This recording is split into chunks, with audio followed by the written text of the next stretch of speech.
যারা ধরো nuclear broker বা আর্মস ব্রোকার তারা কি নিজেরা গিয়ে একে অপরের সাথে মিটিং করে? কোনোদিনই না। তাদের উপরে হয়তো 5টা 10টা গভর্নমেন্টাল এজেন্সির চোখ বসে আছে। তা তারা কিভাবে মিটিং করে? তাদের যে মিটিংগুলো হয় সেগুলো হচ্ছে পুরোটাই তাদের লেয়ারে লেয়ারে লেয়ারে লেয়ারে নেমে। ধরো সপ্তম লেয়ারের একটা লোক আছে যে অন্য যে অ্যাকসেপ্টার তার সপ্তম লেয়ারের সাথে বসে মিটিং করছে। মিটিং করার পরে যত ফাইনালাইজেশন স্টেজে আসছে তত পিরামিডে উঠতে থাকছে, তত ভিজিবিলিটি বাড়ছে। এবং আমরা বারবারই বলি the deal starts from a eagle's eye. ভালো করে শুনবে আমার এই লাইনটা। The deal starts from a eagle's eye and as the deal is in the state of completion, মানে যতটা ডিলটা আস্তে আস্তে কমপ্লিশনের দিকে চলে আসবে বা ফাইনালাইজেশনের দিকে চলে আসবে, ইট বিকামস আ স্প্যারো। বোঝা যাচ্ছে? স্প্যারো কি হয়? আমার জানলায় বসে থাকে, সব দেখে আমার ঘরের ভিতরে কি করছে। কিন্তু একটা ইগল অনেক উঁচু দিয়ে ওঠে, আস্তে আস্তে আস্তে আস্তে নামছে। যখন নিচে একদম নেমে যাচ্ছে তখন তুমি গ্রাউন্ডটা, ও এই ডিলটা অ্যাকচুয়ালি অমুক দেশ আর তমুক দেশের মধ্যে এই ডিলটা হয়ে গেল। তার মানে একে নিউক্লিয়ার ওয়েপন সাপ্লাই করছে আর জিনিসটা রয়ে গেছে আফ্রিকার এই আইল্যান্ডের ভিতরে। এবার আমাকে একটা কথা বলে, এই যে বলছো অমুক দেশ তমুক দেশ, এই বিষয়গুলো নিয়ে যদি একটুখানি ইন্টারনেটে ঘাটাঘাটি করা যায়, বা তোমার সঙ্গে এই যে অলিগার্চ নিয়ে যে কথাটা বলছিলাম, সার্চ করলে যে কেউ সার্চ করুক একটা দেশের নাম কিন্তু বারবার উঠে আসে, রাশিয়া। তাহলে এই রাশিয়াই কি সেই দেশটা যারা আসলে তৈরি করছে, যাদের কাছ থেকে কেনার জন্য বেশ কিছু দেশ একেবারে টাকার থলে নিয়ে রেডি হয়ে রয়েছে, যারা অসাধু উদ্দেশ্যে পৌঁছে যাচ্ছে রাশিয়ার কাছে? দেখো, এই বিষয় সম্বন্ধে নানান মানুষের নানান ভিউ পয়েন্ট থাকতে পারে, I don't contradict that, but আমি এইটুকুনি বলতে পারি যে সব যারা বড় পাওয়ার আছে তাদের একটা ইতিহাস আছে, একটা বহু পুরনো একটা ডিফেন্সের ইতিহাস আছে, বহু পুরনো সিকিউরিটি ইতিহাস আছে। এই যে ইতিহাসগুলো তাদের মধ্যে আছে, সেই ইতিহাসগুলোকে আমাদের খুব ভালো করে বুঝতে হবে।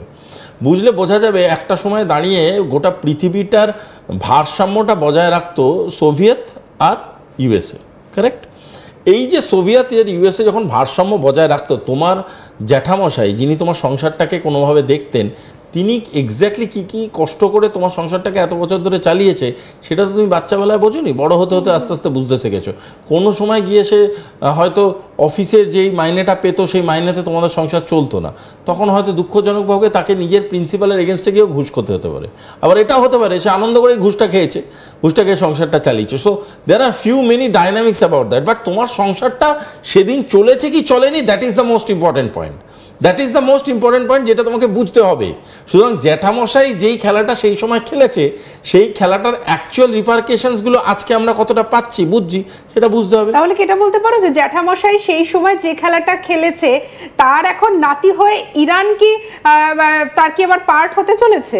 দেখো, জ্যাঠামশাইয়ের ব্লাড লাইন তো তোমার মধ্যে আছে, সুতরাং আর যাই হোক, একটা বাপ জ্যাঠাদের কথা আছে না যে রক্ত কোনোদিন বিট্রে করে না, তো রক্ত তো কথা বলবেই। সো ব্লাড লাইন যখন আছে তারা জানে তো কিভাবে ব্যবসাটা হয়।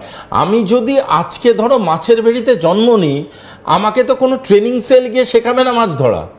আমি তো ছোটোবেলা থেকে জন্মগত জেলে, আমি তো জানি ঠিক কোন জায়গাটা কোন সময়টা গিয়ে কোন ছিপটা ফেললে কোন মাছটা উঠবে। ওটা আমাকে তো শেখাতে হবে না, আমাকে কোনো ট্রেনিং দিতে হবে না। এই যে ফিশারিজ ডিপার্টমেন্ট বিভিন্ন লোককে ট্রেনিং দেয়, জানো তো? কোনোদিন দেখেছো কোনো জেলের পরিবার থেকে ট্রেনিং নিতে এসছে? তুই কি ট্রেনিং দিবি আমাকে ভাই? ব্রাজিলের লোককে ফুটবল শেখানো যায় নাকি? কোন লোক আজ অব্দি ব্রাজিলের লোককে ফুটবল শিখিয়েছে? কোনোদিন শেখানো যায়? সম্ভব? ওরা জন্ম থেকে বল না যাচ্ছে। আজকে তুমি ব্যক্তিগতভাবে যদি ইসরায়েল দেখো, ব্যক্তিগতভাবে ডিসপিউট সোকল্ড মিলিটারি ডিসপিউট নেশনসগুলোকে দেখো, বাচ্চা ছেলে ছোটোবেলা থেকে হ্যান্ড গ্রেনেড জানে কি কাজ করে। আমাদের এখানে একটা বাচ্চাকে দেখো তো, 10-12 বছর 11 বছরের বাচ্চা, তোমার বাড়ির বাচ্চাগুলোকে জিজ্ঞেস করো তো যে কীভাবে হ্যান্ড গ্রেনেড, নামই শোনোনি কোনোদিন হ্যান্ড গ্রেনেড কী হয়, জানেই না কী হয়।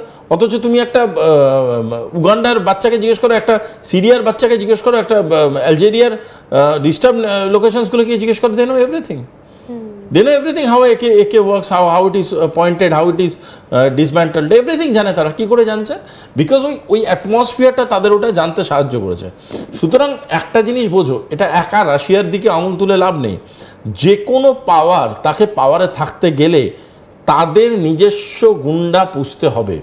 আজকে আমাদের এখানকার যখন এমএলএ এমপিরা নিজেদের অমুকদাকে পোষায়, কথায় কথায় কোমরের মধ্যে জিনিসপত্র খোঁচা মারে, তখন আমরা খুব অবাক হয়ে যাই।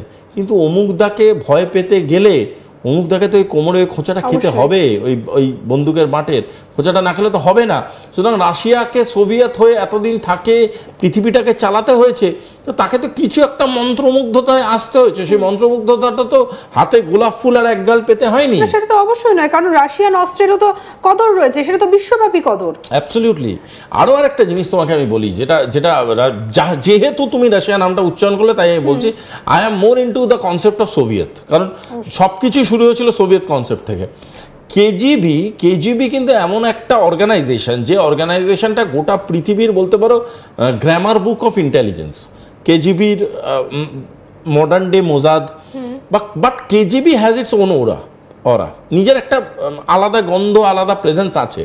এই কেজিবি কিন্তু এই জিনিসটা প্রথম বলতে পারো বিভিন্ন ডকুমেন্টেশনে পৃথিবীর চরিত্রে এনেছিল, যে অস্ত্র বা অস্ত্র ভান্ডার, তোমার অস্ত্র ভান্ডার বা তোমার অস্ত্রের রিজার্ভ নট নেসেসারিলি তোমার দেশেই থাকতে হবে।